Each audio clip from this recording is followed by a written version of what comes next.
নমস্কার, আমি পারমিতা রয়েছি আপনাদের সঙ্গে। আজকে একটা অত্যন্ত গুরুত্বপূর্ণ বিষয় নিয়ে কথা বলার জন্য, আলোচনা করার জন্য আপনাদের সামনে চলে এলাম। টাইমস নাও খবরে আপনাদের প্রত্যেককে স্বাগত। গত 25শে নভেম্বর আপনারা জানেন যে বাংলাদেশে এক ভয়ঙ্কর ঘটনা ঘটে গিয়েছে। কি সেই ঘটনা? 25শে নভেম্বর সম্মিলিত সনাতন জাগরণ জোটের মুখপাত্র তথা যিনি ইসকনের পুণ্ডরিক ধামের অধ্যক্ষও বটে, চিন্ময় কৃষ্ণ দাস প্রভু, তাকে গ্রেফতার করেছে বাংলাদেশের অন্তর্বর্তী সরকার এবং এই মুহূর্তে তিনি বিচার বিভাগীয় হেফাজতে রয়েছেন। তার যে জামিনের আবেদন, সেই জামিনের আবেদন কিন্তু ইতিমধ্যেই খারিজ হয়ে গিয়েছে এবং সেই কারণে বাংলাদেশে এখন উত্তাল পরিস্থিতি।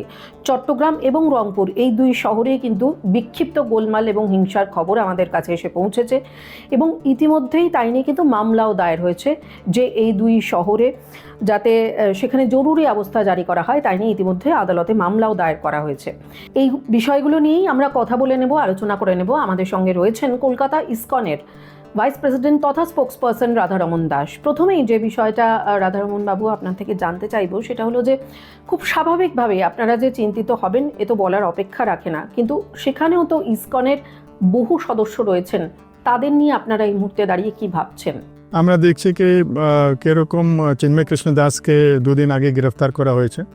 তারপরে কালকে দেখলাম কি যখন ওনার বেল ডিনাই হয়েছে, তারপরে কোর্ট প্রেমাইসেসে কিরকম মারধর হয়েছে ওখানে। কালকে রাত্রিতেও আমরা খবর পেলাম কি অনেক এলাকাতে অ্যাটাক হয়েছে। এটাও আমরা দেখলাম কি অনেকজন এরকম স্লোগান দিচ্ছে কি ইসকনের এক এক ভক্তকে আমরা কিডন্যাপ করে, আমরা টর্চার করে, আমরা হত্যা করব। তো এরকম স্থিতি আমরা দেখছি খারাপ থেকে খারাপ দিকে যাচ্ছে।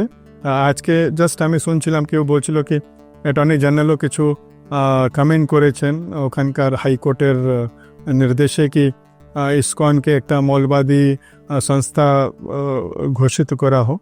তো এটাও খুব চিন্তার বিষয়।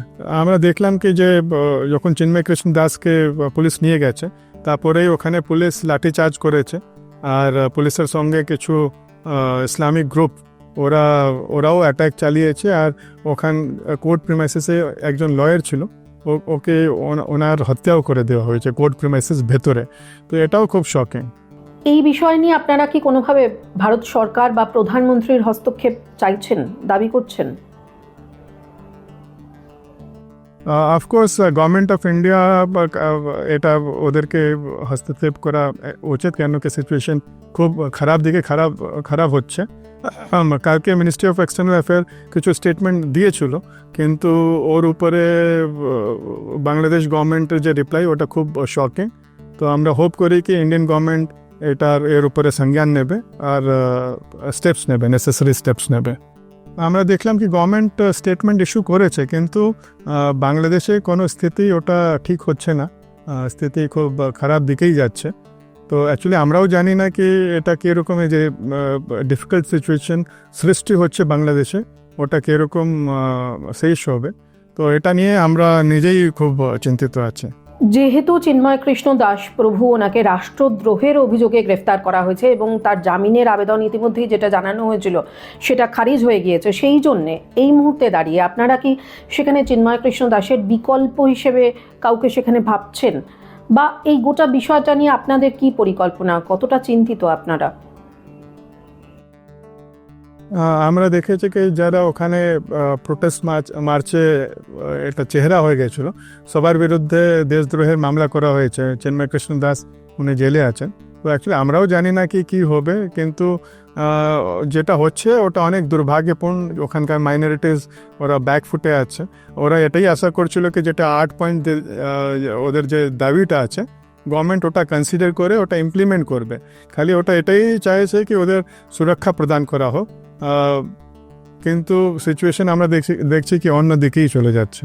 আরও একটা বিষয় একটু জানবার চেষ্টা করব, সেটা হলো ইসকনকে এই যে নিষিদ্ধ সংগঠন হিসেবে ঘোষণা করার জন্য ইতিমধ্যেই হাইকোর্টে যে মামলা হয়েছে, এই বিষয়টা নিয়ে আপনারা কি ভাবছেন?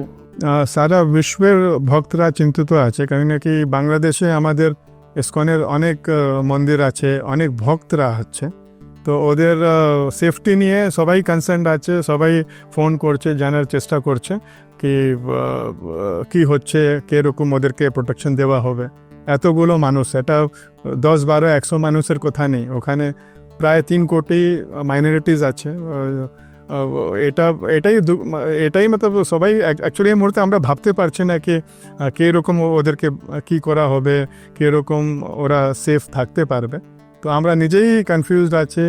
আমরা এটাই বলতে পারি কি government of India should think about it, আর যেটা করণীয় ওটা করুক। অ্যাকচুয়ালি আমরা বাংলাদেশে অনেক ব্যাকফুটে আছে, আমরা কিছু করছি না, তখনও আমাদেরকে বলা হচ্ছে টেররিস্ট অর্গানাইজেশন, আমরা মৌলবাদী সংস্থা।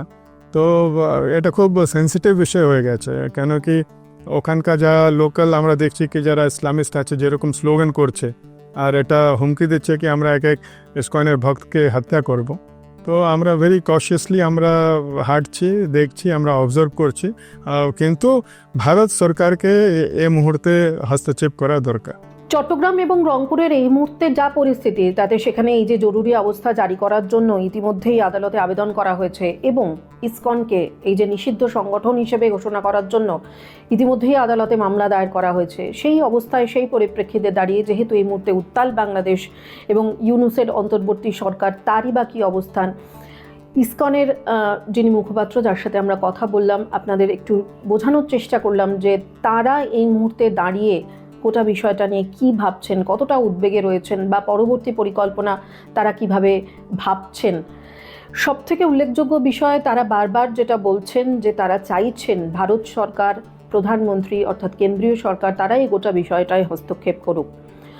আমরাও চাইবো, আমাদের তরফ থেকে এই একটাই কামনা থাকবে যে যত দ্রুত, যত তাড়াতাড়ি এই পরিস্থিতি স্বাভাবিক হয়ে যায়, সেই আবেদন, সেই প্রার্থনা নিশ্চয়ই আমার সঙ্গে সঙ্গে আমার মনে হয় আপনারাও করছেন। অতি অবশ্যই আমরা চাইব বাংলাদেশের পরিস্থিতি স্বাভাবিক হোক এবং চিন্ময় কৃষ্ণ দাসপ্রভু, যাকে গ্রেফতার করা হয়েছে, তিনি জামিন পান।